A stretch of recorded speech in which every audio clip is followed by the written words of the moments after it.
Hello there folks, it's Johnny again, somewhat back in action, I suppose. Look at this! I built me some new absorbers with the help of a good friend of mine. And these absorbers are awesome. There's some real rock wool, so it's more professional in here. Yeah, Johnny bragging about stuff no one cares about.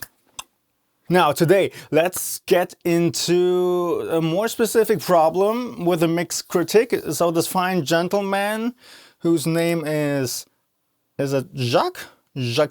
Jack? I'm really sorry, I'm bad with pronouncing names. And, you know, being a weirdo German and whatnot. And he has a more specific problem with his guitar tones. They seem to be too muffled and not bright enough, no matter what he does. As far as I understand the problem. And he went off of a tutorial video of mine using TH3. So we're gonna check out how we can help him out. And if you also want to send me your stuff, then send it to johnnymixcrit@gmail.com. I can listen to your mixes, give you some feedback, or you can send me your eyes and tell me what kind of trouble you're having finding a tone, and I'll try and check it out and see how I can help. And yeah, then we should all be happy. You get your money's worth, paying nothing, and I can make some content. So, win-win! Let's get into this one. Let's first of all listen to the mix.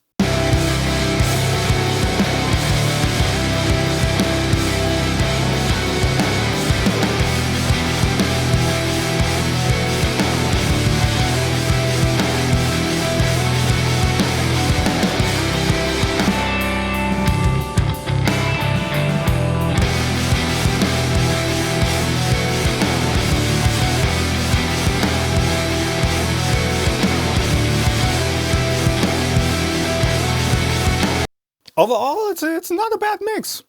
Not in the least, if you ask me. It's pumping a little bit. He also mentioned that in his email. He noticed the pumping and he doesn't like it. It may be because of the top-down mixing. That's one thing I absolutely don't like about top-down mixing. When you put a compressor on your master channel and then you go in each individual track and you change their frequency balance with EQ and you add compression, then that will change the way the compressor you set beforehand on the master channel will react to that. Yeah, it's a bit problematic. You can use top-down mixing for EQ just fine, as far as I'm concerned, but with compression and saturation also you gotta be careful. You maybe want to just ease up on that compressor later on. I'm also noticing the cymbals of the drums kind of seem very centered. Not sure what's going on there.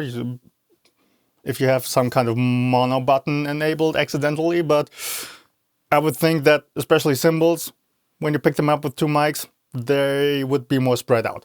In any case, let's check out the DI here.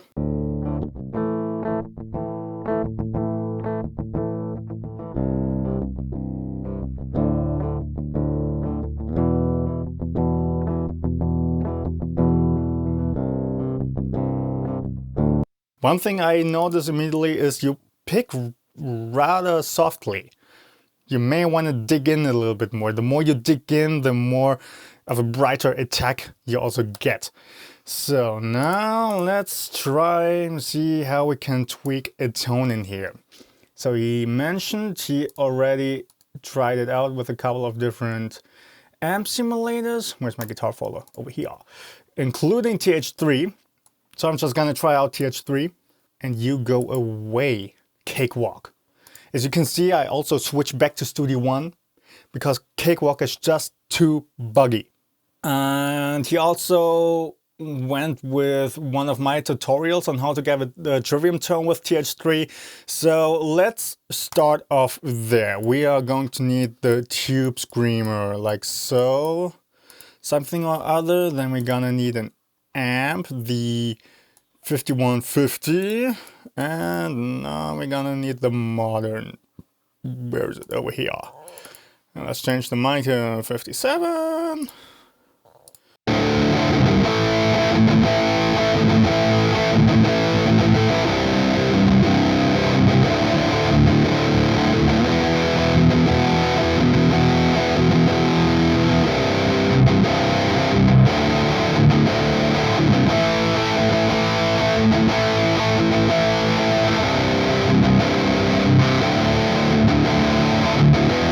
I think I get what you mean with the problem that it seems like that there's not enough bite in there. And it sounds like it's because of your picking technique. When you pick very softly, you're not driving the amp hard enough to actually produce all of these higher frequencies, so you get that bright, cranky pick attack. So that's something you definitely want to watch out for. But let's see what we can get here.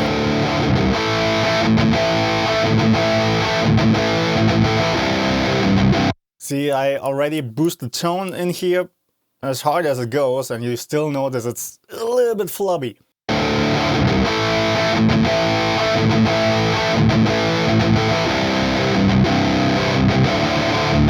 Yeah, definitely picking technique. You want to dig in. He also mentioned you want to have a really high gain tone, something along the rectifier style. So let's try out the rectifier in here. Let's go with modern channel 2. Works great for rhythm guitars. Channel 3 works then great with lead guitars, because the two complement each other very well.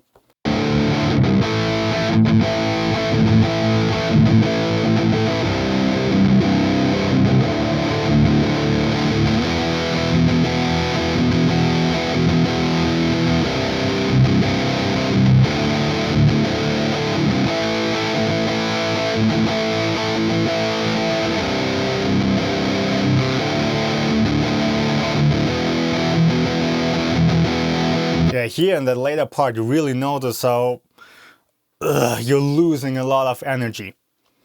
Let's turn this off again.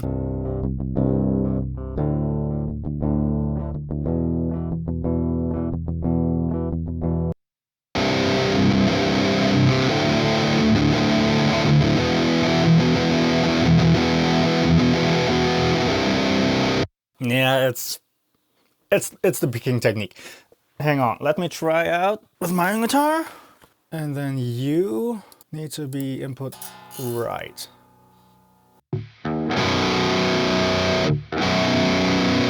Okay, now my guitar is going through the same tone. Where's noise reduction? Gate, I like the hard gate. Something like this, 100 milliseconds, ratio down, expander down, and then gate. About -50.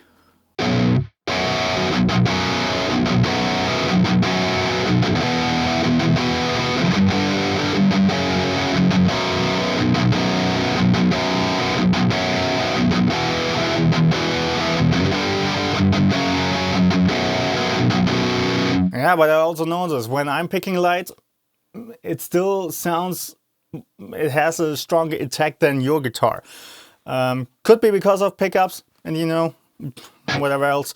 But in your case, definitely pick harder.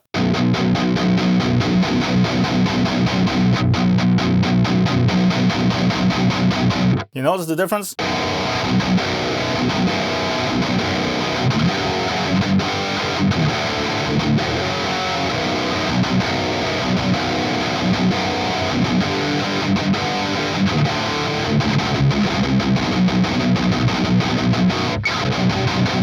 Yeah, something along those lines.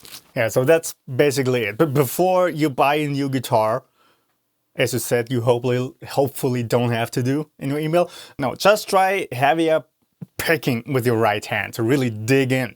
And then perhaps also here boost the tone on the Tube Screamer.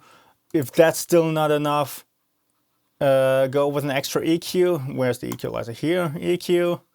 Let's try this one.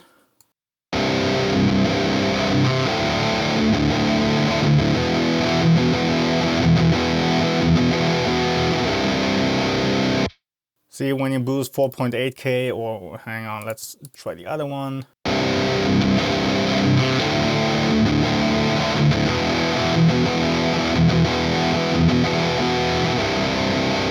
Yeah, something like this. See, when you boost 1.6K and 3.2K with a 7-band EQ, you can get even more of that pick attack in there.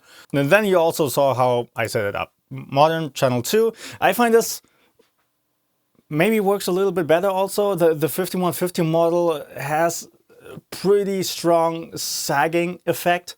Sagging means when you pick hard, that sudden burst of voltage, the amp is getting kind of sucks out the capacitors of all their voltage, and then you have this drop in volume.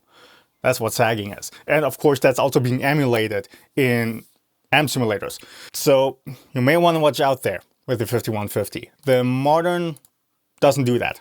And also presence goes all the way up, treble a little bit more, bass all the way down, because this amp model is just super low and heavy, so you can just take it all the way out so it doesn't mush up the whole mix. And yeah, that should get you a step further, I suppose. So that's it for this video. I hope it helped out. I hope it helps also other people out who may have problem with woofy guitar tones. Try that pick attack first with your right hand technique. Then if you want to send me some more specific stuff to check out, just send it to johnnymixcrit@gmail.com. You can send me your mixes. I will take a listen and give you some insights. I should get back into that. I haven't checked that email in a long time. And if you have a more specific problem, like for example guitar tones, then feel free to send me a little snippet of a DI. Perhaps even better would be perhaps the DI for the left and the right guitar, so I can have them in stereo and I get a bit better of a feel how it could sit better in the mix in the end than with just having one mono DI. And yeah, whatever else. So I hope, or I wish, I can get back into more regular videos. I haven't been feeling it for a long time. So that's it for this video. I shall see you next time.